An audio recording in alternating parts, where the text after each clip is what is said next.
Coming up in this episode, we have Becci, the practising pagan. There's lots of different types of pagans. Everybody kind of follows a different path. What is your take on heaven, hell, the afterlife? We're in hell.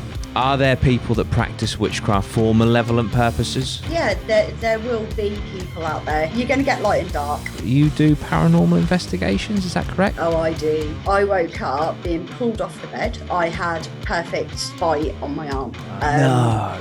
Why do you think those things work so well against like the paranormal? I always say that magic is everywhere. You just have to know where to find it. can you give an example of a spell that you're doing, what it achieves, and if it actually works? There was loads of absolutely despicable methods used. So to be accused of being a witch at that time is heinous. You had extra digits or you had fingers missing, you'd be accused of being a witch. But you are one. Yeah. We'll finish this podcast with a tarot card reading. Brilliant. Death card doesn't mean death, by the way. Because that's the one she just pulled.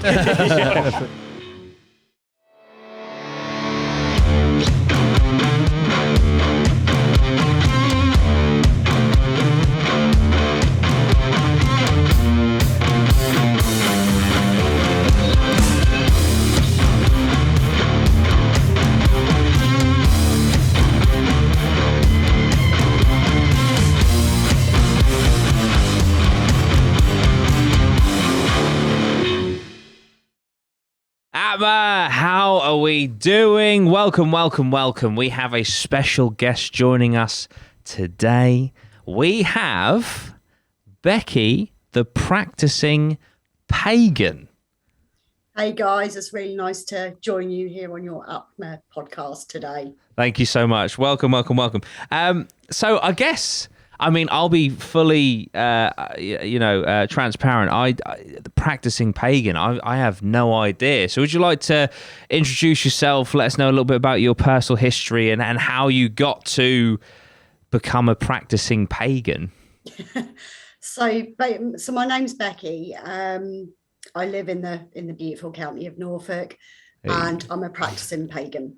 Basically, what paganism is, it's a nature-based religion with no doctrine and no dogma. There's lots of different types of pagans. For instance, if you were in a room full of pagans, there wouldn't be sort of two alike. Everybody kind of follows a different path. And all it really is you follow nature and the seasons of the year throughout all the, so from winter to winter. What's really cool about paganism is we get 8 festivals a year. So we get to celebrate 8 different sort of festivals, whereas other religions only get sort of a few kind of big ones.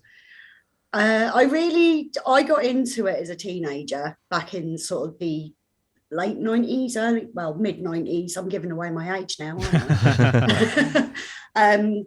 Kind of just through books in the library, really, because there wasn't a lot of stuff about it back then. And you will find that a lot of people won't talk about it. Mm-hmm. A lot of people won't discuss it. And I think that's where the taboo of it comes from.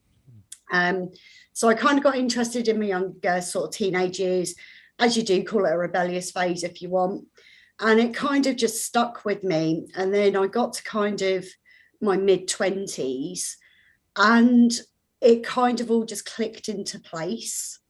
I was like, do you know what? Actually, there's stuff within this that really interests me and I really love and kind of just resonates with me. Okay. Fascinating. So what is within paganism, what is the kind of, this sounds so naive and ignorant, I do apologize. You say about the 8 festivals and things, and when I didn't realize for a start that it was a religion. Are there any parallels between, with Christianity, you've got Jesus, you've got a God, with pagans, is there one God? Is there multiple? What's going on there? Again, it completely depends on what path you follow. So there are gods, there are goddesses, it's very polytheistic. I can't ever say that word. There's pagans who don't follow a god or a goddess. Myself, I'm very much goddess based. So, for instance, my sort of goddess that I'll follow is the Lady of Avalon, Right. who is based at Glastonbury. Nice, good festival there.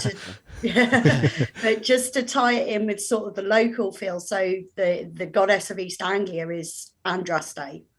And if you look back over historic texts, it was Boudica, Queen of the Iceni, who worshipped Andraste, and before every battle she'd release a hare as a sacrifice to Andraste to see which way her battle would be. Right. But as I said, every single pagan is different. You know, like I said, some will follow a god and a goddess, some will follow just goddess, some will follow gods. I mean, you've also got heathenry within the paganism tree, which follow the Norse mythology. Right. Is that like Thor and things like that? Yeah, and Freya and Loki. You've got Druidry as well, who will follow like Celtic gods and goddesses, like Ceridwen, who is the goddess of transformation, and going back to like the Welsh traditions, so the Mabinogion, which is their big book of Welsh mythology and stuff. Wow. So is this, because as you said, you know, not many people talk about it, it's quite taboo. Is this quite, for want of a better phrase, within, let's say, underground circles, is this quite widespread but people just don't realise it, or is it quite niche? I think there's more pagans now than, say, 20, 30 years ago. I think with the rise of the internet, especially, it's really getting out there. I mean, all you have to do, so if you go on Instagram from it, for instance, and you put the hashtag pagans of Instagram, witches of Instagram, you will come up with loads. Subgenre on TikTok, for instance, is witch talk, and there's loads of different ones. I think it's more because it's not seen, because although it is a religion, it's still not really recognized, because to be an official religion, there has to be some kind of dogma and doctrine. Right, yeah. And because paganism doesn't follow that, it's very similar with doctrine, like the dogma and that, to Hinduism. Okay. So Hinduism is classed as a faith of paganism because they've got many gods and goddesses. And it's very much the same with paganism. There's a lot more pagans than what you realise. It's just that some people don't talk about it because there is still quite a lot of misconceptions out there. Yeah. And I blame that purely on Hollywood. Yeah. Yeah, that's fair. What would you say are some of the biggest misconceptions with paganism? Oh, blimey. So some of the ones that I've had said to me is, oh, you're one of those who goes dancing naked round the stones at midnight on a full moon. To which I go, well, actually, I live in England. Do you know how cold it is here? You know, number two, I'm pretty sure that nobody wants to see me running around stones naked. You know, it's a fright even for me at times. Another one is the biggest one is that we worship the devil. Right. That's a huge one. Right. And although you've got like the satanic church and stuff, the devil doesn't figure into paganism at all. Right. There is no concept of heaven and hell there. We do not recognize the devil. Okay. Another one is that we just throw out, we curse everyone with spells. I can guarantee you now we don't. I mean, as I said, I'm a practicing pagan, but I mean, I term myself a lazy witch. Right. So I'm not like really regimented. So if I forget that it's a full moon, it's not a huge deal to me. I use stuff from my kitchen if I want to cast spells rather than buying in specific ingredients.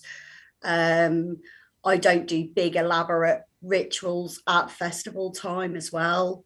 So for instance, one of them is, excuse me, is the winter solstice, which is round about the 20th and the 21st of December. So it's the longest night. And that's when we really go into sort of like the deep, dark depths of winter. Yeah. And as a pagan, that's when you sort of go into yourself and you really start kind of reflecting, but you're also looking forward to the return of the sun. So what I tend to do is I will wrap myself up warm. I will grab a big mug of tea and I will just sit on my doorstep for about 10, 15 minutes and just take in the silence of it all. Because December's a really magical time of the year anyway, because we're in the depths of winter. It's cold. Everybody's getting ready for Christmas. And it's just taking that little bit of time out with the calmness of it before the chaos of Christmas and everything. Yeah. Oh, right. Okay. So would you class that as a ritual? Yeah, I would. I would class that as a ritual. I mean, it's my own personal ritual. Yeah.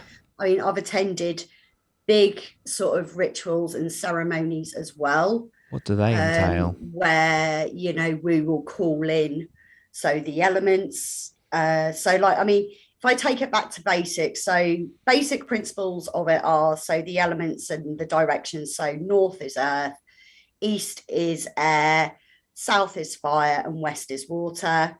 So you would call in those elements because we're all made up of that. The earth is made up of that. And then you would set out like what is this ritual for? So again, if I go back to, I'm just trying to think of like the bigger festivals that people would recognize. So winter solstice being the longest night, so summer solstice being the longest day. Yeah. So we would do a ritual at sunrise, you know, and it's the welcoming of the sun and celebrating that longest day and being thankful for what we have. You know, and it's just nice to gather with people and do stuff like that. Yeah.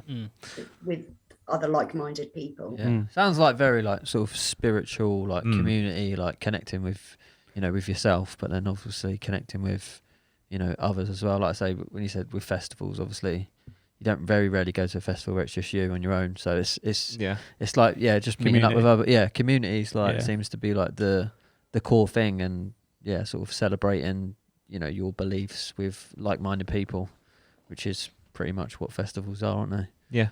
No, that is very true. Can I ask one question about the, you mentioned spells, and then you said about you do it in your kitchen with the ingredients. Can you give an example of like a spell that you're doing, what it achieves, and if it actually works? Yeah, I'm an awful cook. So one of the great examples is bay leaves. Now, majority of people will have bay leaves sat in their cupboard to use in like bologneses and regular cooking to add flavour. Yeah. But what you can do is you can actually do an intention spell. So what you would do is you would take a bay leaf and you would write down on it something that you want to achieve. Okay. So, for instance, I done this back in January as I've just recently passed my driving test. Okay, cool. And I literally just wrote on this bay leaf, I want to pass my driving test. And then what you do is you just hold it in your hands and you envision yourself doing what it is that you want to do. Yep. And then you burn it. Oh, okay. And it is as simple as that. It really is. That's. I mean, like I buy into that stuff anyway. Like the vision. Yeah. Yeah, 100%. Yeah, I do it a lot. Like I don't use bay leaves, but I know you write it down. I have a process, or if I want to achieve something, I'll constantly think about a moment in the future where that's achieved. Where I'm so like, and I go quite in detail with it. Whereas like I'll you know, say there's a new building that we're looking to get, and I would imagine myself like opening the door and then going in there, and then like, and I have a little ritual I go over in my head, or if it's like a new house or whatever, or you know, a holiday or something, and I just go over it. And I keep doing it, and it's like, but it also kicks into your subconscious, and it's like it's telling your brain, well, your subconscious is working all the time, isn't it? So it's like your brain's going, okay, well, you need to achieve this. This is what our goal is, like, and it will do things for you with it. You know what I mean? So yeah, definitely buy into that. Yeah, I mean, definitely. If you a Christian would call it a prayer.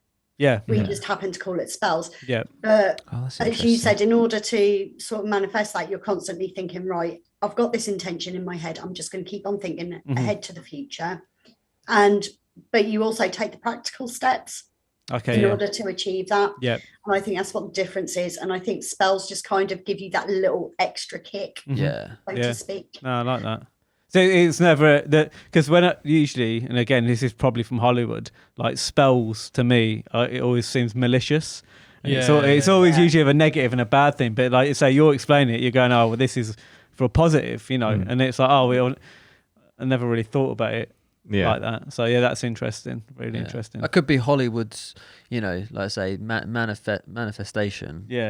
Like I say, if there's people out there that practice the religion you do, Hollywood might be trying to take that away. Yeah, because manifestation is very powerful. That's what I'm saying. If enough people manifest the the right thing, the world can change. Oh mate, 100%. And maybe like I say, they've seen these communities getting together, and coming together and trying to manifest positive things. And it's like we need to sort of we need to make this community look bad. Yeah, how can we do that? Hocus pocus. Exactly.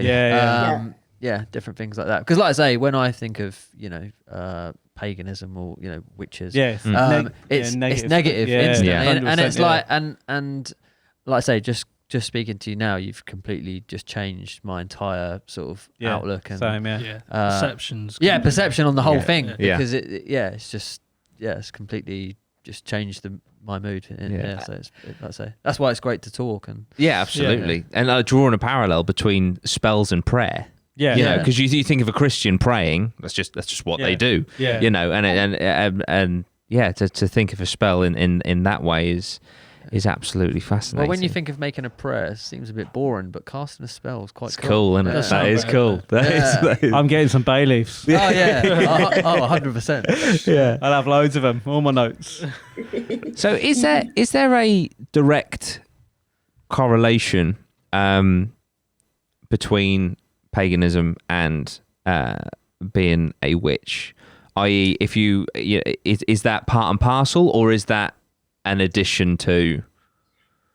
So there's a saying that all witches are pagan, but not all pagans are witches. Right. Okay. So you can be pagan and not be a witch. A lot of people aren't. A lot of pagans aren't witches. Mm-hmm. I just happen to be a witch. Yeah. And again, there's loads of different types of witchcraft as well. I mean, as I touched on, I call myself the lazy witch. But you've got, I suppose the most sort of famous one that people will think of in line with witchcraft is Wicca. Yeah.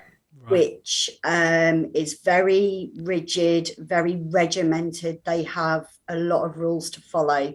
Mm-hmm. And the main sort of rule within Wicca is the rule of 3. Right. So whatever you send out will come back to you 3 times. Okay. There's something called the Wiccan Reed, and there's sort of a little bit at the end of that says, and if it harm none, do what you will. Not all of us, you were saying about the misconception of Hollywood and spells being seen in a negative light. It's not all white, it's not all black. Mm-hmm. It's very, very grey. You can, if someone's annoying you, for instance, in another little spell, if someone's really pissing you off, write their name on a piece of paper, whack it in a plastic bag, fill it up with water and shove it at the back of your freezer. What does that do? So it just freezes out the negativity. Oh, okay. It does. Yeah. But don't remove it, because then the negativity will start again. But it's I'm going to do that when I get home. I actually am going to do that. I'm going to do freezer. So write someone's name on a piece of paper. Yep. Bag, water, back of the freezer. Yep. Okay. Yep. I'm going to give that a go. Leave it there until the negativity is dispersed, or amazing. After a long time. When you feel as if a good amount of time has passed, then you can remove it and just either bury it in your garden or chuck it in the bin or flush it down the toilet. Right. That's another one. If someone's really annoying you, just write their name on a piece of toilet paper and flush it down the toilet. Okay. It's very interesting. Fascinating. So I feel like you kind of alluded to it there, and this goes for anything. That unfortunately, in all walks of life, there are bad people. Mm-hmm. Are there people that practice witchcraft, for example, for malevolent purposes? And do you know of any, or any experiences, etc.? As I said, you're going to get light and dark. Yeah, absolutely. And there will be people out there who do practice witchcraft for darker purposes. I personally don't know anybody who does that. but I'm pretty sure that there are other witches out there who do it for that purpose. Mm-hmm. I suppose it's the same as like people who, any religion, they practice religion, and they only do that because it grants them special access to something or someone. Mm-hmm. There could be people who do exactly the same as that. So yeah, in all religions and walks of life, you get extremists, don't you? That is what I'm getting at. So yeah, I was just wondering if there was if you knew any examples of that. What is the and again, this just comes from ignorance, naivety. Males within witchcraft, are they wizards? Are they warlocks? Are they witches? Like, what's the terminology? They're witches. They're witches as well, yeah? Okay. Yeah. Oh, fascinating. They're just witches. Is that quite common, like within the circles that you know? Yeah, I mean, you normally find it's mainly female based, and I think it sort of stems back to the whole feminist movement back in the 60s that you do get, and it's reclaiming like the feminine power. But there are actually, I mean, in the circles that I know, there's equal amounts of men to women. Fascinating. Okay. Are there levels? I love I love hierarchy. Dan loves a tier system. So can you be like senior prime witch? Yeah. So within Wicca and within Druidry, there is. So in Wicca, you would start out as a trainee initiate. Okay. And what you would have to do is you would have to train for a year and a day. Okay. And then you would get initiated. And then you can work your way up to, I think, the highest level in Wicca is a high priestess and a high priest. Pretty cool in title. Druidry, there's 3 different levels. You've got the Ovate, which is the first year, the Bard, which is the second year, and then the Druid, which is like your last one. That's like 3 years of training. Fascinating. With the Druid element, do you know much about Druid practice? So I actually done the first year. I done the Ovate, and it's interesting because their take on nature and stuff like that is completely different to, say, what I practice. Is it heavily connected to animals? Because I only say this, it sounds so silly, but I used to play a game called World of Warcraft and there were druids in it and they could turn into animals. So I just assume the guys that practice druidry are fascinated with animals. Would that be correct? Or yeah, that is correct. That is Druidry. So they recognise that everybody sort of has an energy, a spirit, and it is very heavily connected. I mean, if you look, I mentioned Ceridwen at the start of this. Ceridwen, she's the goddess of transformation. And after we've finished recording this, if you actually look up the story of Ceridwen, it's really interesting. Disney touched on it slightly in The Sword and the Stone with Madam Mim and turning into several animals. Right. Oh, okay, yeah. And basically what Ceridwen did was she made a potion for her son to be the most knowledgeable man on the planet. And she had a young boy stirring the cauldron and nobody was allowed to take a sip of this potion until it was ready, which funny, a year and a day does tend to crop up quite a lot in paganism and different mythology. Unfortunately, the guy who was stirring it splashed himself and just went like that and ate it. Right. And he got all the knowledge. So Ceridwen went nuts, and it's this whole journey. So he turned into a sparrow, she turned into a hawk and gave chase. He then turned into a hare, so she turned into a greyhound. He turned into a salmon, so she turned into an otter. And then it turns out that the boy then turns into a grain of corn. So Ceridwen turned into a chicken and ate that grain of corn. And so animals do feature very, very heavily in Druidry, but it's more to do with trees. Right. So there's at different times of the year, they will venerate different trees, and different trees have different properties and stories attached to them and stuff. So the yew tree, for instance, is very magical, not just in Druidry, but also across the board. It's a very sacred tree to pagans, especially the Druids. Okay. Wow, it's crazy that there's like this whole world going on that I just like had no idea about. It's brilliant. It's exciting. I like the sound of it. Yeah. Yeah, I mean, it's better. It's better, I like the it's level, better than it's not what's gonna going lie. on in our normal world. Do you know what I mean? So Yeah, it's like- absolutely. yeah, this sounds a lot more exciting. Yeah, no, definitely. So what although you say lazy witch, but as a witch, what is your day to day? How does it differ because you're a witch, or does it differ because you're a witch? I don't think it really differs, to be fair. I mean, it's kind of, so if I need a little bit of extra oomph, if I'm making my cup of tea in the morning and I'm a complete tea addict and I'm feeling a bit down and a bit more sort of, what I will do is while I'm making my tea, once my tea bag's in there and I'm stirring it, I will just kind of stir and say, please, Goddess, make sure I have a nice day today, make sure everything goes well for me and stuff like that. Does it add any more to it? To my life? It adds a little bit of a good element to it. It's got me out of some really dark times, especially during lockdown, which I'm sure a lot of us had those really sort of dark days and everything. And I found that when we were on those sanctioned hour-a-day walks, we couldn't go very far.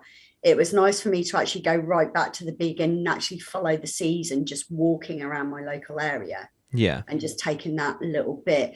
I always say that magic is everywhere. And I think Roald Dahl said it as well. So magic is everywhere. You just have to know where to find it. Yeah. And there is magic in the everyday. So going out and seeing bumblebees, for instance, because they're now coming out, and just seeing them working and collecting the honey off the flowers, seeing the first crocuses of spring, to me, that's magical. Yeah. And just watching like the leaves change as well. I mean, we're now in, so we've just gone through spring equinox. So we're now in the season of Ostara, which is all to do with new life and fertility. So, for instance, I've got a blackbird's nest in my back garden, and it's lovely to hear all the chicks being born, and you can hear them every morning. Yeah. So to me, that's sort of my personal take on it. Yeah. And I suppose it does make my life a little bit better. Yeah, no, that's amazing, because it's just you just have such a beautiful appreciation for nature and everything around you. It sounds like more in touch with like it would with definitely, it nature would than 100% make your life better. Yeah. Like I say, because you're practicing the religion. Like a lot of people just get wrapped up in what the world is perceived, and they forget about the magic. Yeah. And it's like just listening to you talking, it's like making it's just changing like how how you should go about your day. Absolutely. Yeah. Hearing you talk just then about just appreciating nature and stuff, I was just like, oh my god, I would. And I'm not to say that I can't be that way. I'm sure that I can, and who knows, maybe in the future I will be. But I would love to be that way, just to be able to draw so much happiness, from just your outdoor surroundings and nature and creatures and things. That's incredible. They say, don't they, it's like scientifically proven. If you go out into the woods and just be around nature, it's from history, and it's like it's scientific to improve your happiness and well-being. They've done tests on it, and and if you retract that and don't do any of it, like I say, without the sun and stuff, you're not going to feel very well at all. No. It's fascinating, isn't it? So, just to draw back on something that you said earlier about that the devil doesn't have a place in paganism, and what is your take on, and this is a segue, what is your take on, say, heaven, hell, the afterlife, etc.? So my take on it is, so to us, there is a concept of heaven, so to speak. Most pagans, witches, would call it the Summerlands. Right. And it's where we go after we die. My own personal belief, if I was to give it like a concept of heaven and hell, we're in hell. Okay. If you look at it that way, look at what's going on in the world at the moment, for instance. We're already in hell, so it can only get better. But I mean, that's my own personal take. So there's no kind of, like I said, there's no heaven or hell. We believe in something called the Summerlands. So in my own personal beliefs with the Lady of Avalon at Glastonbury. Mhm. So when my time comes, she will come along on her long barge and will take me across the waters and through the mists to the Isle of Avalon, to the Isle of the Summerlands. And it's sort of, I suppose, it's very much like here. It's not like all clouds and harps and angel wings and stuff. It's very much like here, you know. You can still drink alcohol. You can meet up with those who you've already lost. Yeah. You know, and that's just kind of my take on it. I mean, every pagan will be different Yeah. on their view of what it is. So with every pagan being different, because you said there's so many different gods and goddesses, and I do apologise. I meant to ask this near the start when you first said, you know, obviously your goddess is within the Glastonbury area. There's another one for East Anglia. Are they? What's the correct word? Are they geographical then, in the sense of there's different gods and goddesses for, you know, is there one for Suffolk or one for the north, or, you know, things like that? Or is it just where they're based? I think if you go back through historical texts, you will find that each local area, so I'm going back even before like the Romans, each local area would have had its own goddess. And then they all kind of get amalgamated. When the Romans then came over, the Romans then took on aspects of English and Celtic gods and goddesses. Yeah. And tied them in with their own. So, for instance, if you go to the city of Bath and their hot springs there, they're dedicated to Minerva Sulis. So Minerva was the Roman goddess, whereas Sulis was the British goddess. Right. Okay. So it gets melded. Yeah. I see. And so do the different gods and goddesses have their own different afterlives? Like you were saying, with yours would take you to a certain iteration of the Summerlands. Is that correct? Or I suppose so. yeah, I would think so. Yeah. Yeah. that's So, I fascinating. mean, again, going back to Caradwyn, if you worked with Caradwyn, she'd be in a very, very dark, dank cave with a huge fire going, huge cauldron on it. Yeah. Okay. Interesting. I mean, there's, you know, if there's one afterlife, there's no reason why there can't be different afterlives, etc. So where I was going with that eventually, I believe you do paranormal investigations. Is that correct? Oh, I do. Yeah? I do. I love it. Yeah. Fantastic. So do I. I really enjoy it. So I wanted to establish your beliefs within the afterlife to explain potentially what do you see, you know, when you go to these investigations, you know, what are you looking for? Because me personally, I'm very skeptical, but I'm open to it, and I want to prove to myself that this exists. So that's my angle. What is yours? What are you seeking? So I'm seeking proof of an afterlife, proof of ghosts. I think that as a paranormal investigator, it's the ultimate, it's the holy grail. Yeah. To find proof of ghosts and the afterlife. Okay. I do believe, you know, but I've found, and I've been doing this now for over 20 years. And I started off very much like everything that happened, there was a paranormal explanation for it. There was ghosts, you know, oh my God, this, you know, this ghost is doing this. Now, I'm a healthy skeptic. Yeah. So I believe in ghosts. I do believe in hauntings. Do I believe that all hauntings are ghosts? No. But I've got that healthy bit of skepticism as well. Fascinating. Okay. How linked would you say paranormal does paranormal stuff come into any part of paganism, or is this like a separate belief? I would say for me personally, it's a separate belief. Right. Okay. I mean, I personally, so when we go on investigations, we will do a prayer, for a better word, if you want. We will do a prayer of protection.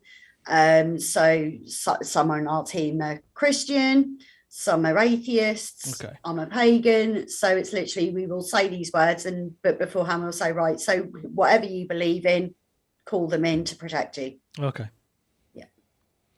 Yeah, that's one thing that I must admit I don't do, which maybe Yeah. because I'm a agnostic atheist, but because I'm open to the idea.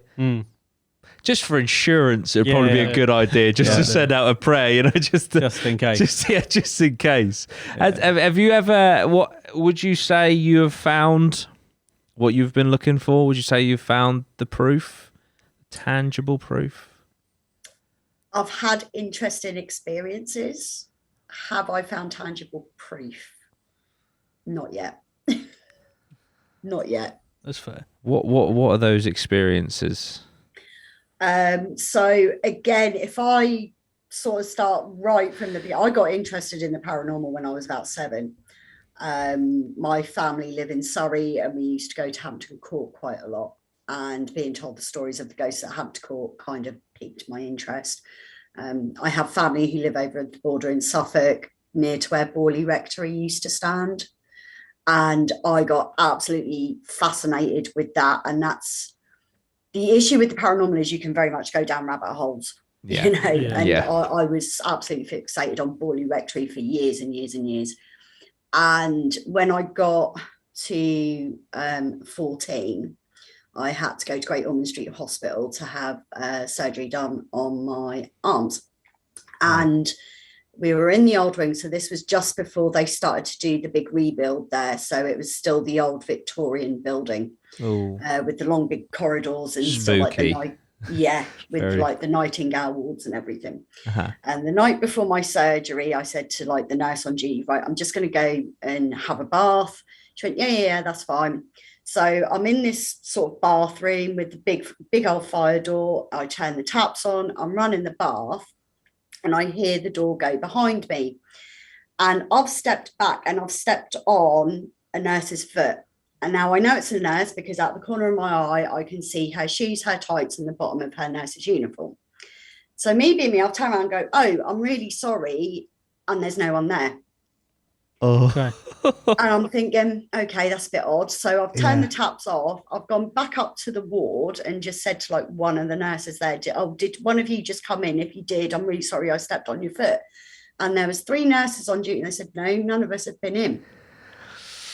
So I thought, okay, that's a bit strange. Yeah, so that's very odd. Yeah, I've had my bath, gone back onto the ward. The shift change then came in.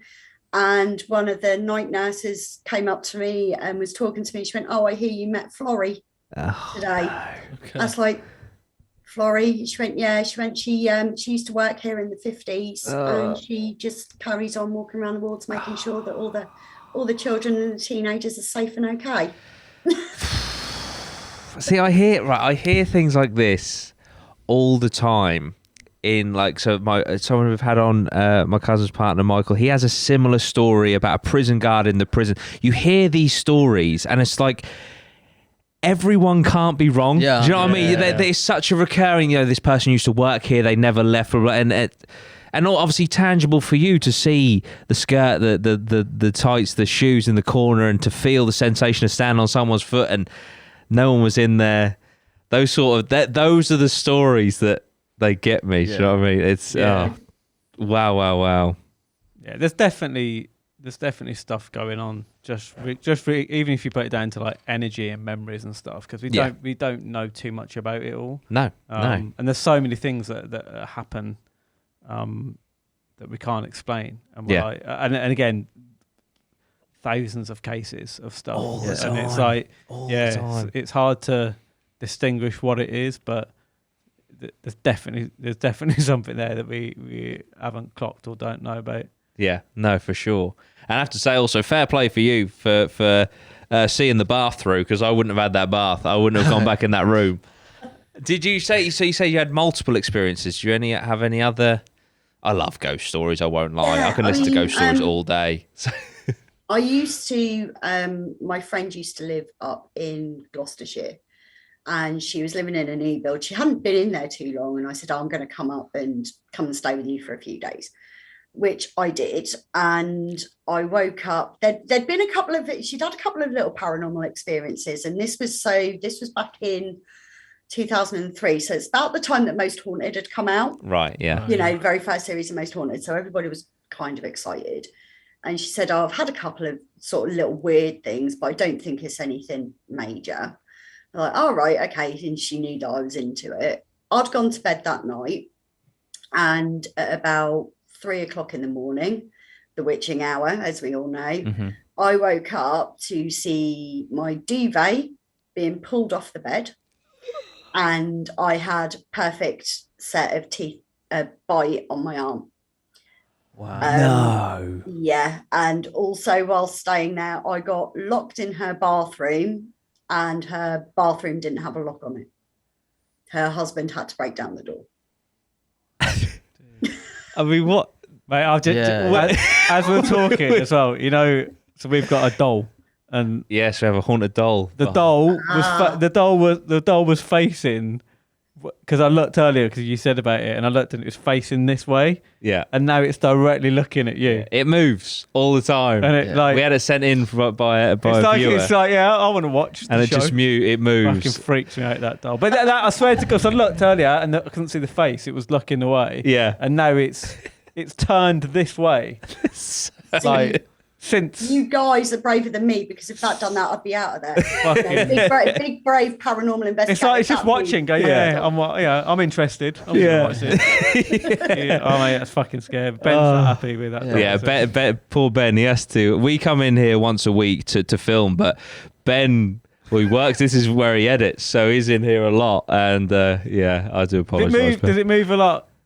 Yeah. Yeah, it does move. It does move. Yeah, it's crazy because last week we had it facing the front, and then we come in today and it's facing Ben at the editing the desk. It's just Oh, so the floor does vibrate, so it's possible that it. But it's Is it just. enough? I mean, it's weird how Is it like enough? it's moved a good 20, 30 degrees there. But It's it all moves. these ghost stories giving it the Yeah. energy. Yeah. It moves and then stops. Look. That- at yeah, our exactly, place. exactly. It doesn't keep Yeah. moving. It will stay looking at you. Yeah. I don't like it. Get rid of it. I feel like you can't ever take that out of there. No. No, I have to. No, I feel It's like like it was Annabelle, that Yeah, doll I Annabelle. feel like we Locked. can't- It's locked. There is a key. It is locked in that cabinet. Yeah, that's and there's a spooky. sofa in front of it, so like no one can even come in and mess about with it. Yeah. because it would be obvious. Oh, I might take the key out and hide it. Yeah. We'll disintegrate the key. We'll melt the key down. Yeah, I think it's your ghost stories giving it all the energy. So you had tangible, full set of teeth bite mark. Yeah.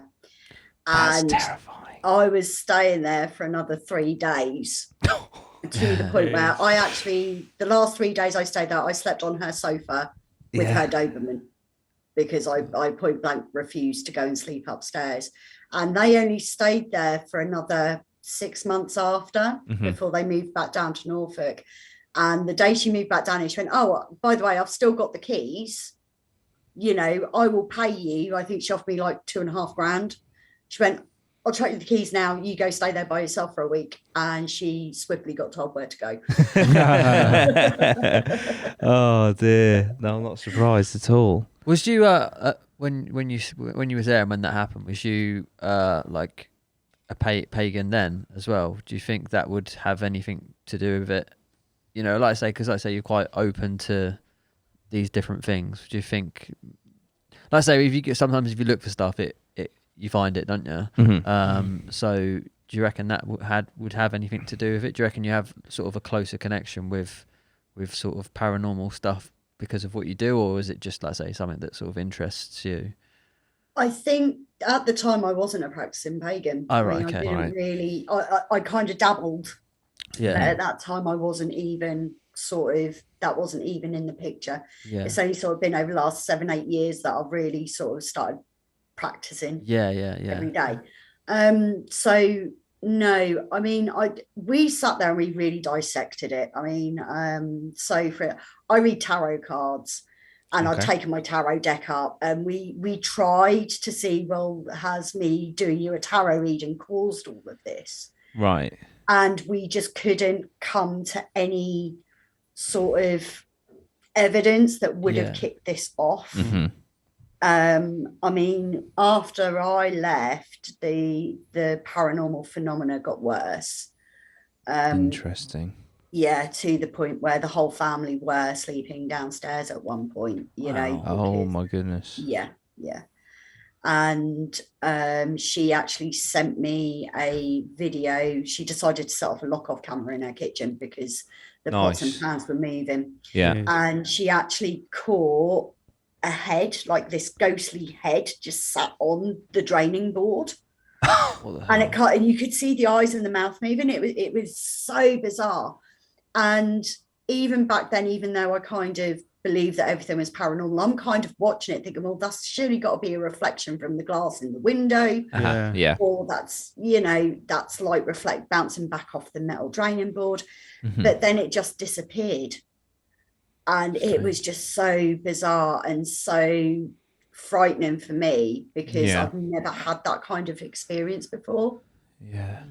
Would that, like, say, if you was in that situation now, I'm not trying to link the, like, say, the paganism and the sort of paranormal stuff together, but like, is there any sort of like spells or anything to sort of help you sort of be more, I don't know, protect you, or because like I say, I'm not saying that it's, you know, this crazy witchcraft. I'm just saying because it sounds like it's sort of something that you, like, say, manifestation that can sort of help you feel safe. Is there anything, you know, like, say, if you're in like a situation where you feel fear or whatever, is there any sort of spell that can help you, sort of a more positive spell than, you know, like... So I would call on the goddess to protect me, but then what I would also do is if I thought that it was escalating a little bit too much, you can do something called a cleansing, which is where you would go round. So they go, look, for instance, in the film The Exorcist, where they're going around with the holy water and they bless the house. Okay. Also in the Amityville Horror, they do that, don't they? They bless the house. So what I would do is I would go around with rosemary, because that's very, very good for protection. So dried rosemary and just kind of burn that. I mean, you can burn sage as well, but if you're going to use, what I would say is if you're going to burn sage, try and get English sage rather than white sage. Right. And just go around there and just, you know, say whatever comes into your head. You know, I mean, spirits don't tend to like noise either. I mean, I've gone around, so my old house where I used to live was haunted as well, and it wasn't nice. So I'd actually gone round to try and sort of calm the activity down a bit with a pot, like a big old saucepan and a wooden spoon, you know, just gone around going, you know, enough's enough now, you need to bugger off, basically. So yeah, but I mean, just sort of going around, I mean, even if you've got holy water from a church, just go around and do that. But if anybody, what I tend to say to people when I'm talking about the paranormal, and if they feel scared, if they've got activity in their house, say the Lord's Prayer, because everybody knows that, you know, and if it offers you that protection and that comfort, then do that. And that is, you know, and it's the most basic of things. Is there any strange ingredients that you've had to use for any spells in the past? Anything that's like been hard to get or a bit unusual? So I've got a few books and I can't remember what it was, but something called like Four Thieves oil. Okay. Which it's predominantly American based, which is really difficult to kind of get over here. Yeah. But most spells will call for like essential oils or herbs and stuff like that. And again, this is where the lazy witchcraft comes in. So, for instance, if you're doing like a candle spell, and I was going to say the most basic of spells is, so if you blow out a candle on a birthday cake and you make a wish, that's a spell. Interesting. That's a spell. Interesting. I can see that. And candle magic, again, it's a basic form. Again, it's like going back to the whole bay leaf spell. It's that whole manifestation. So what you would take is like a little white candle. You would sort of inscribe into it with a pin, so say like your finances are a bit low, so you'd put like money. Okay. And then what you would do is you would anoint it with an essential oil. So again, rosemary is a good one. Lavender is a good one as well. But not everybody's going to have the funds and the means for that. And nobody's got that kind of oil dotting around. So go to your cupboard and get your cooking oil. Okay, So your yeah. sunflower oil, your olive oil, and just anoint it and then just light it. You know, I mean, even if you haven't got like a white candle, birthday cake candles, Yeah, again, do exactly the same. So no, I believe that, you know, witchcraft should be open to all. If you want to practice doing spells, I don't think that you should have to pay out an absolute fortune Yeah. on spell ingredients when you've got the majority of it in your home already. I mean, going back to the whole paranormal thing, another good thing for protection is salt. Okay, and yeah. everybody has got salt in their house. Why do you think those things work so well against like the paranormal things who obviously want to try and cause harm or disruption? Why do you think rosemary and salt and all those things work? I think that, I mean, with rosemary, it's quite a distinct smell. Right. And I don't know if it's because, again, if you go back historically, if it was that belief. So, I mean, if you go back even before sort of modern medicine, herbs and plants were being used as remedies. So maybe it's because that's now ingrained in us. With the whole salt thing, I'm not 100% sure. But, you know, I've always used salt as a protection. But then if you go back to superstitions, if you spill salt, you chuck it over your shoulder to ward off the devil. Yeah. So it's something I think that's ingrained in us. But, you know, just those kind of little things I find work. Yeah. And again, if you go back like hundreds of years, everybody was indoctrinated into the church. So, and they were fearful of God. I mean, if you go back to the medieval period, you know, religion ruled their lives. So the Lord's Prayer is going to be something that living and dead all know.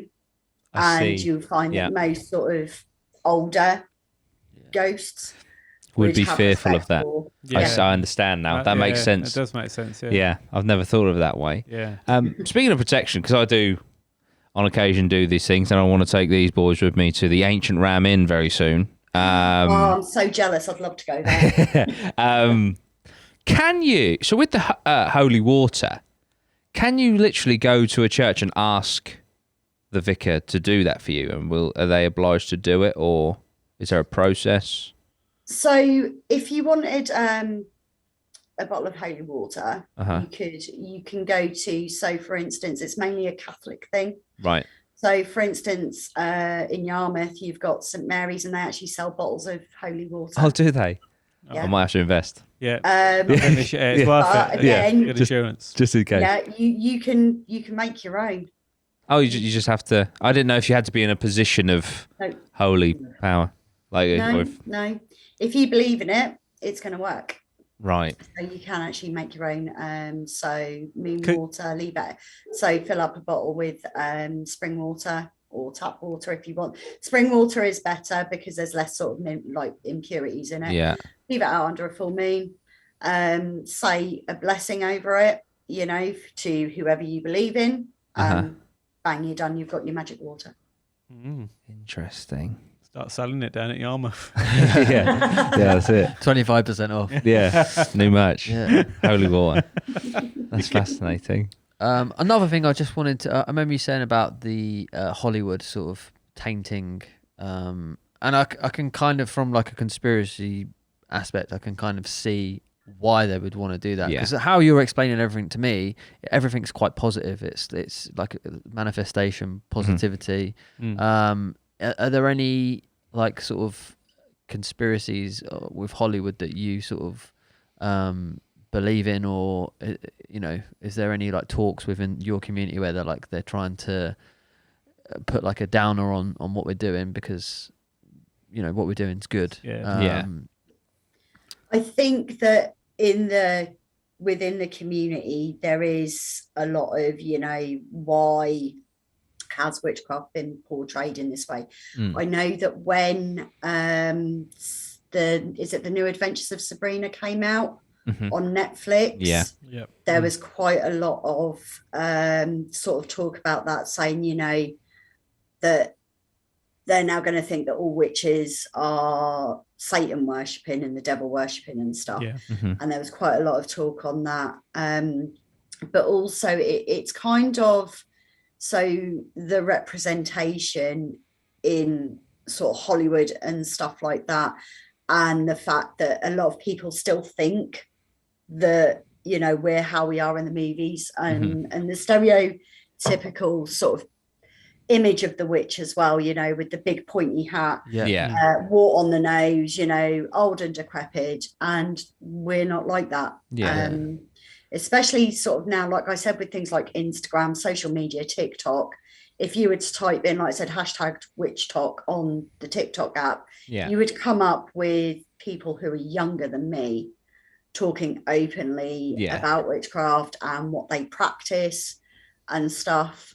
And as I said right back at the beginning, there's no right way, there's no wrong way. You know, you follow your own path. I mean, I've had sort of friends come up to me who are interested in it and say, oh, can you teach me?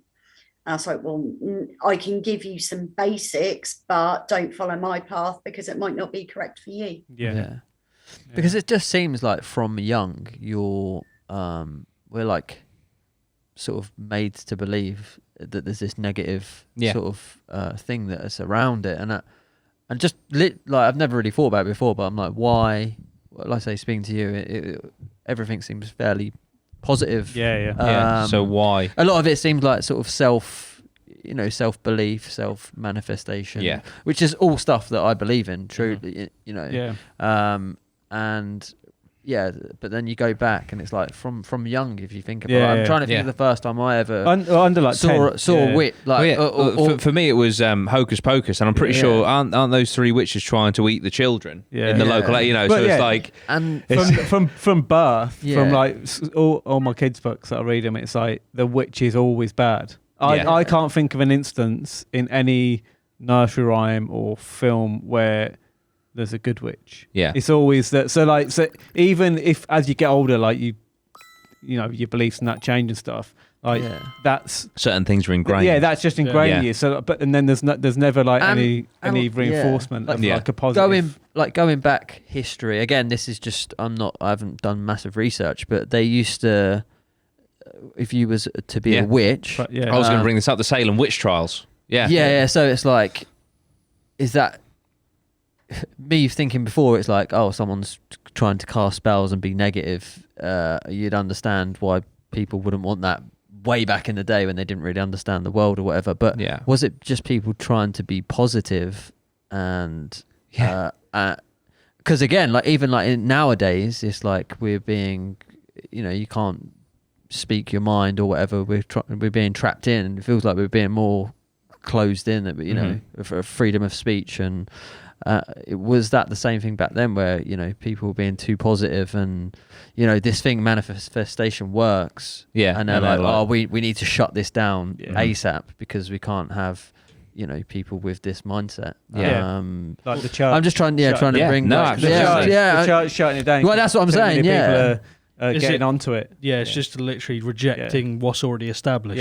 So this is going against these people. Beliefs. These people are not believing in God; they're believing in themselves. We shut this down, and then let's teach the young kids that anyone associated with like who's a witch. We can't monetize people who believe in themselves. Because my kids, if I was like we were doing a podcast with witch, they would probably be very scared.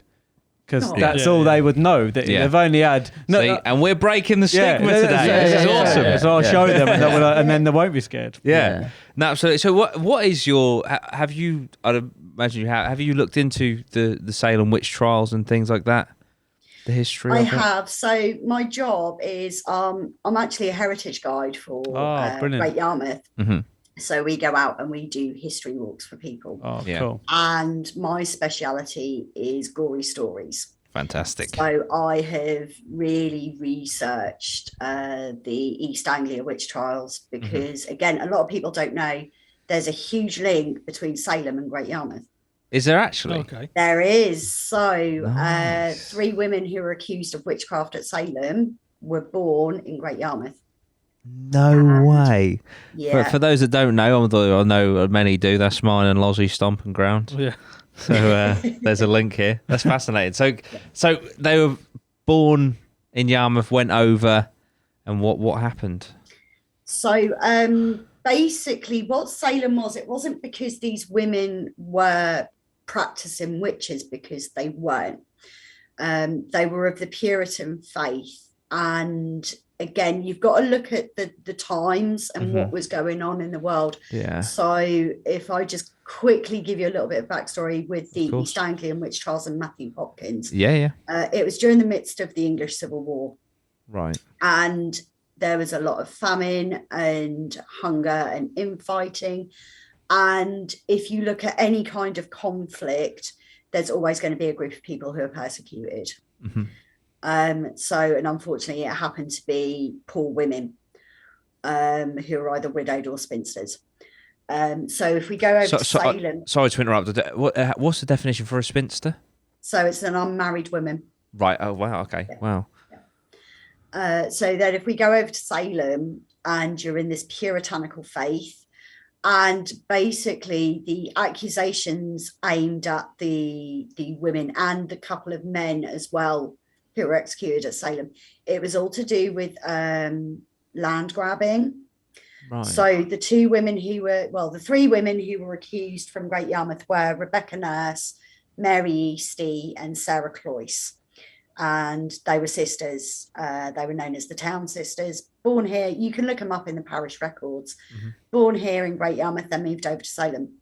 And it was the Putnam family who accused Mary Eastie and Rebecca Nurse of bewitching their children purely because they wanted the land that Rebecca Nurse was living on. Wow. Now, Rebecca Nurse's story is heartbreaking. Now, she wasn't a young lady, she was 72, so she'd lived out her life, she'd got married, she'd had children, and she was a very, very religious woman. So to be accused of being a witch at that time was heinous. And there was uproar from the villagers, saying, how can she be a witch? She's this, pious woman. And she was actually found not guilty to begin with, but the accusers were sat in the same room and started throwing themselves on the floor and saying, oh, she's doing this to us. Oh my God. So the jury had to change their mind and she was found guilty. When was this? What was the period? Was it 1600? So 1692 was the Salem witch trials. The East Anglian witch trials were 1645 to 1647. So it's sort of the mid to the end of the 1600s and the 17th century. It's not that long ago in the terms of I know, it's crazy, isn't it? Do you know what I mean? That you can throw yourself on the floor and be like, she's doing this it's to only me. really a few generations back, isn't it? It's not that. It's not crazy, it's like thousands of years ago. It's crazy. So, and you find that with any kind of witch trials, if you look at sort of the height of them, and it's really interesting. History is fascinating. I love it. So even, the witch hysteria in England didn't really start until sort of James I came to the throne in 1603. And he'd already started persecuting witches in Scotland. And then sort of the witch hunts kind of ramped up a little bit here in England. Yeah. But again, Matthew Hopkins was, we go back to what we were saying about earlier with the good and bad within any religion and the extremists. And Matthew Hopkins was an extreme Puritan. Yeah. And the Puritan faith really didn't, I wouldn't say not like women. It was thought that women were more susceptible to like the work of the devil. Yeah. So, and that's kind of where the witch trials in East Anglia came from, and he was never actually officially given the title of Witchfinder General. He was, he took it upon himself. He was self-professed Witchfinder General. That was a thing. Witchfinder General. And is it punishable by death? Was that the? So prior to James I coming to the throne, what would happen was if you were accused of witchcraft, you would go to local court. If you pleaded guilty, you were fine. You'd be fined and you'd be let off. Okay, yeah. However, if you were then brought up on the same charge, and you pleaded guilty again, it was then punishable by death. You'd be hanged. So you got one chance. Yeah. Yeah. And is this could be a misconception? Wasn't it a fact that sometimes in order to prove that a woman was a witch, they'd, for example, tie rocks to their feet, throw them in a lake, and then if they survived, they were a witch? Like stupid backwards things like that. If you hung the woman and she survived, she's a witch. Was like, well, yeah, if you're wrong, you know. So is that true? Is there truth in that? So there were cases of what was known as ducking, and what they would do is they would tie a rope around the accused's waist. They would then sit them cross-legged. They would tie their bound their hands together like that. Yeah. And then what they would do is they would take the little finger and they would tie it to the opposite big toe. They would then chuck them into a body of water. And again, if they floated, they were a witch. If they sank, they were innocent and they had to be pulled out very, very quickly before they drowned. Right. But there was loads of absolutely despicable methods used. I mean, when I do the Gory Stories walk, I take people through some of the things that would have made them be accused of being a witch. So, for instance, if you can't recite the Lord's Prayer word for word. Jesus. Yeah. I'd be a witch for sure. Saying the alphabet backwards, which at a time where most people were illiterate, was another one. If you had a cat or a dog or a bird that you talked to, I'd be I'd be finished. I'd be for that. screwed. Yeah. I always talk to my cats. If you had moles or skin tags, that was skin tags especially was classed as the devil's teat, because that's where the devil would feed from you. Really? And then one of my favourites that I do to freak people out, because, you know, I have an upper arm disability. I say, if you had extra digits or you had fingers missing. Yeah. So you'd be accused of being a witch. Jesus. But you are one. But you are a witch. Yeah. So, and like I said, ducking was just one of the methods used to get to see if they were a witch. But in order to get like confessions out of them, you know, there'd be sleep deprivation, food deprivation. You'd have Matthew Hopkins actually invented a witch pricking device, which was basically a retractable knife that he pressed against the skin. The blade would retract into the handle, and thus proof that a witch didn't bleed. You know, because they didn't bleed when they were pricked with this knife, therefore they were a witch. They're all backwards. It's a lot of manipulation. Yeah. A lot of. And was it all to do with like the church? Who was trying to? Yeah, they were. What was they gaining? To stamp out. Yeah. Was it? Do you reckon it was religion? It's a challenge, isn't it? It's basically it's a challenge of something new that obviously must have been catching on. Otherwise, why bother doing it? And it's like, and even like say a lot of nursery rhymes are like about plagues and different things. It's all masked, isn't it? Like all. I'm thinking now about his stories and that, and you read to your kids, and even you think it's all innocent, but it's actually just stamp out paganism. I believe. Yeah. Being I imagine it was the first being cancelled. Yeah. It's like you know, it's just because everything that you're saying is similar to what happens today, but just in a different kind of in a different kind of way. It's like putting a something on someone, a label, or like a label. That's it, a label. Sorry, yeah. Just putting a label on someone, and it's like, oh right, that person's cancelled, or that person's a witch. Yeah. It's very similar, you know. But the trial, the thing that always gets me about these tests is like whether they're a witch or not. These things, like, you know, whether you're a practicing witch or not, you're going to bleed.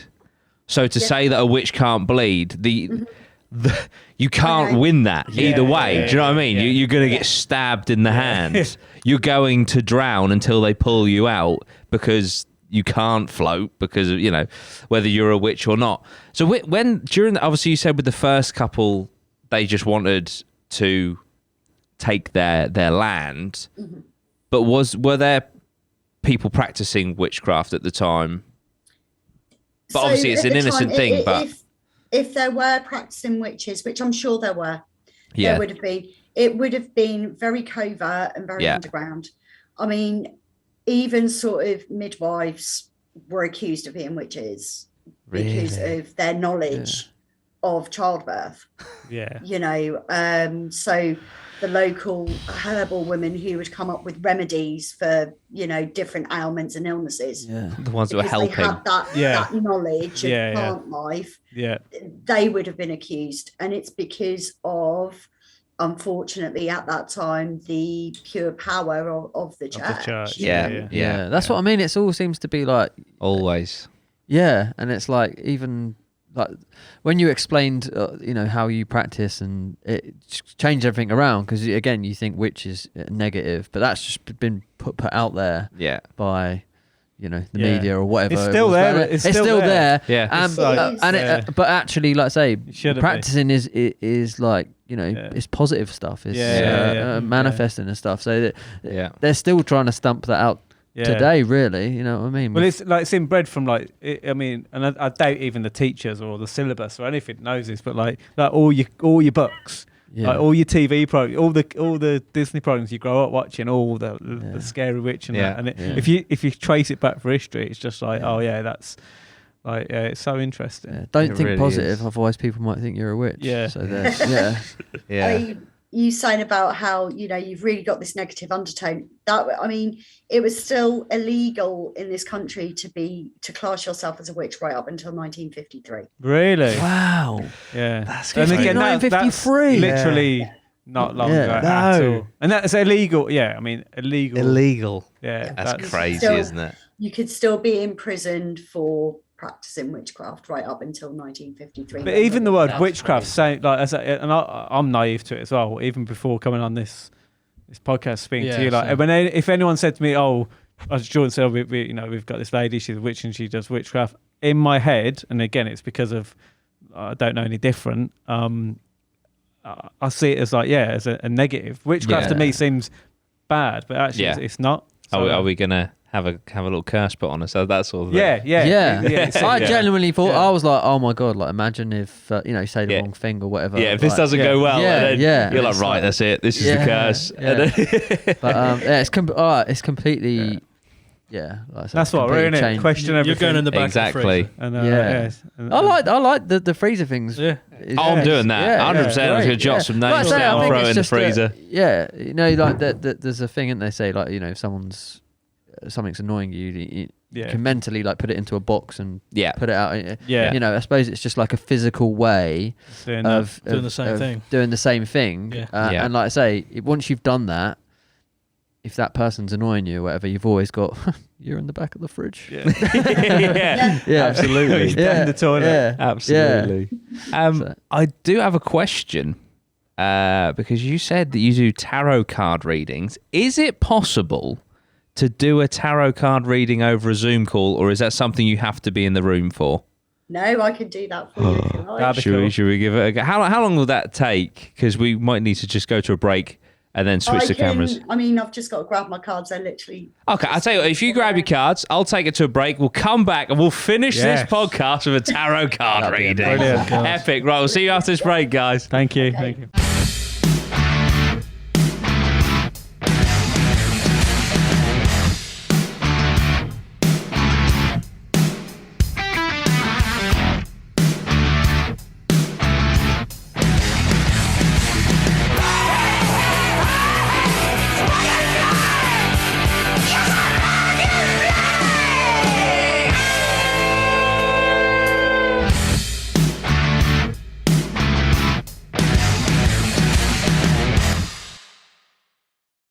APMA, we're back for the final part of this amazing podcast with Becci. She's going to do a tarot card reading. Could you, before we begin, could you just explain what it is for the audience at home, and then we'll jump into it? So basically what tarot is, it's a deck of cards that's used for divination, and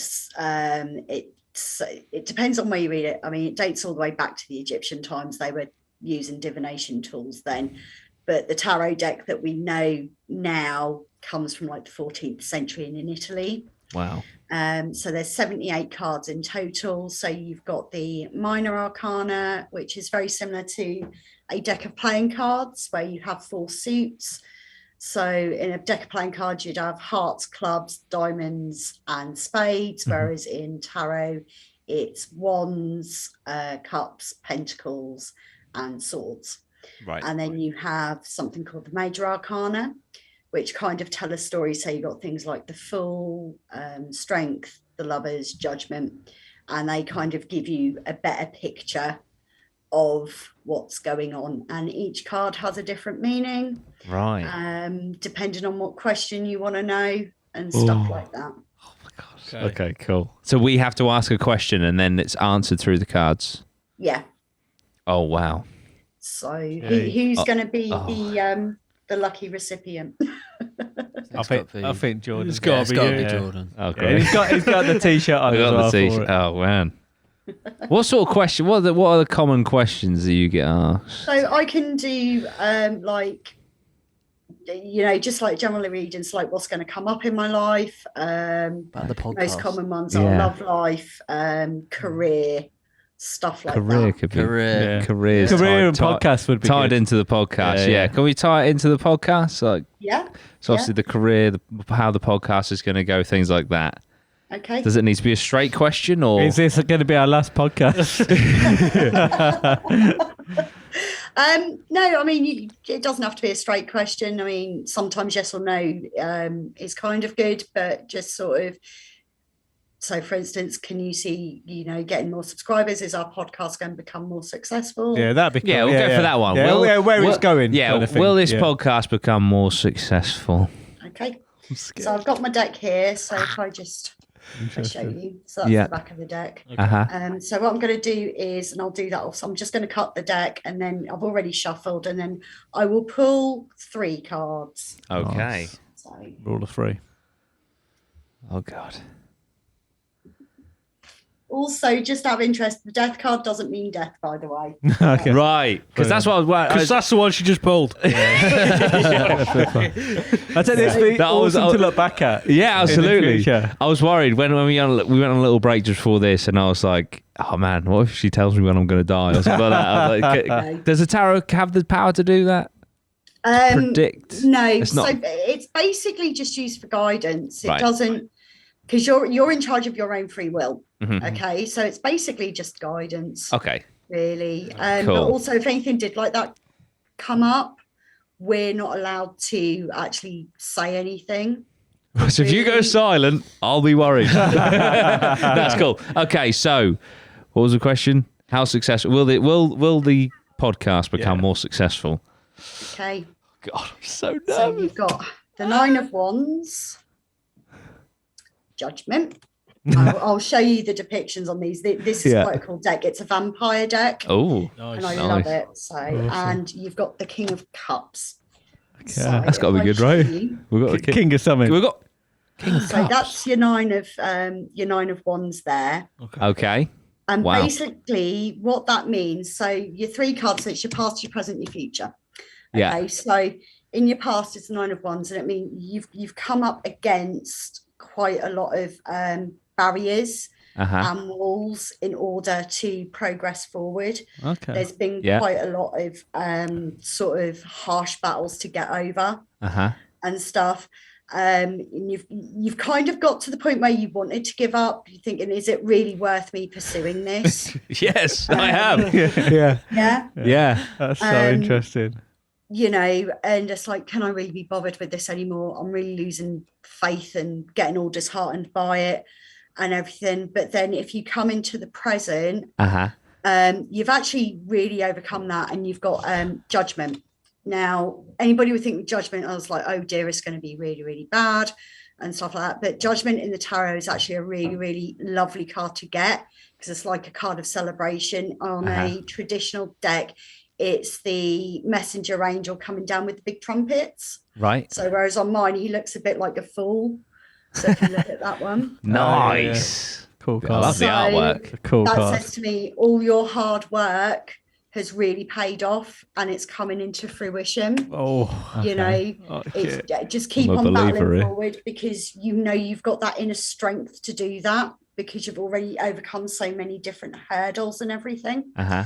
And then to end, you've got the King of Cups. So mine's quite grisly, Uh-huh. because you know I like The my card and artwork is everything. fantastic. Cool card. Yeah. Yeah. Whereas in a traditional deck, it would be a man sat in a throne holding a cup, basically. And that is so in your future, basically, this podcast is going to take off. Let's go. King of Cup. The stuff that you guys are doing, people are going to love, because the cups represent emotions, and you're emotionally invested in this. You haven't just put hard work and time and effort. You've put a lot of your emotional self into this as well, and you're going to be reaping the rewards from it, basically. That's amazing. That's spot on throughout the whole lot. That's so strange. Yeah. And do you know, I tell you what else is quite strange? With that final card, Ben, can you just pass me we have this here. Yeah, King of Cups. We have this cup that we do challenges between each other to become the King of APMA, which is a cup which has King written on it. Yeah. Oh, wow. How bizarre is that? Yeah, that is mental. That was fantastic. Yeah. That was amazing. Thank you, Ben. That's quite emotional. It was that spot on. Yeah. It was that It's spot fun on. as well. And as well, obviously from the outside, the podcast always, you see our episodes and we're always laughing and it always seems easy going. Yeah. But we have had our struggles. We've had, you do invest a lot emotionally. Yeah. We've had a war. We all come from different areas. Like there's 5 lads together. Yeah. Every week, like filming, and it's not always it's not always great for. It's a mission, isn't it? It's a mission, it's like anything, but like we love it and enjoy it, and that's so good. That's amazing. Yeah. What emotionally invested as well. 100%. We're purely massively. emotionally Absolutely. Wow. That's epic. Yeah, it's beautiful. Are you going to get booked up now? Your phone will be off. Brilliant. This is brilliant. It's been absolutely amazing. Thank you. I've always been sceptical of tarot cards. So I really have, but that was spot on. Really spooky was. spot on. That was spooky spot on. Spooky spot on. And for anyone who's watched us in the past, then they can verify. Yeah. So good. Wow, that's incredible. No, that is incredible. Thank you so much for your time, Becci. We really do appreciate it, and your stories. And is there anything that you would like to shout out? Anything that you would like to take this opportunity to? So if anybody is kind of interested in paganism, look in your local area, because there's different things. There's different communities called moots. That's MOOTS. And you can find out about your local moot, and they do talks on different subjects within paganism and stuff. So keep an eye out on that. If you are interested in pursuing it, always do your research. Like I said, just because you find one path isn't working for you, there would be another path that works. So really look that up. I do want to shout out, like I said, I am on the Heritage Guide. If you're coming on holiday to sunny Great Yarmouth, look us up. Great Yarmouth Heritage Walks. We've got a brilliant programme this year.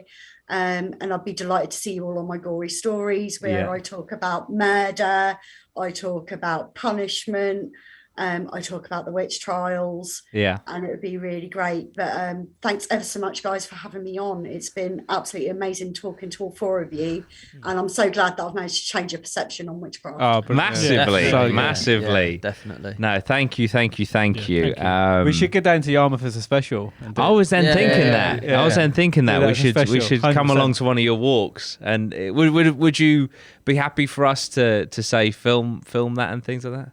Do you know what, guys? I would love that. Please do come along. And like I said, you'll learn all sorts of gruesome stuff, really. Yeah, that's epic. Fantastic. Well, we will wrap it up there. Thank you again for your time. I really do appreciate it. Guys at home, let us know down below. Are you going to take up paganism? What did you think? Are you going to check out the Heritage Walks? Thank you so much. We will see you very soon up the APMA. Up the APMA.